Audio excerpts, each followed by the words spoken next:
I think that CMS for many, many years has been concerned, and I believe unnecessarily so, but concerned that I as an oncologist will select this drug over that drug because I make an extra buck on one of them.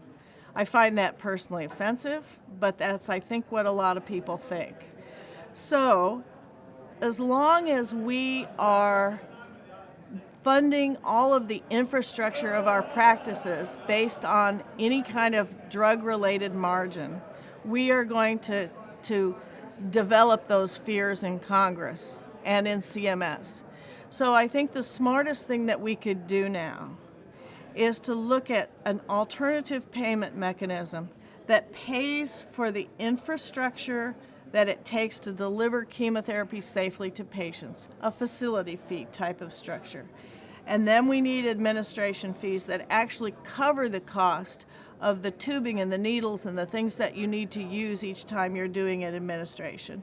And then make sure that we don't lose money on the drugs and the storage and maintenance of those drugs so that they have to be properly held. And then pay us for the thinking and the work we do, talking to patients, holding their hands, discussing options with them, the part that only oncologists can do. So if we could move it so that the drugs become a supply, a paid-for supply. We can't afford to lose money on those expensive drugs. We'll never make it up on evaluation and management codes.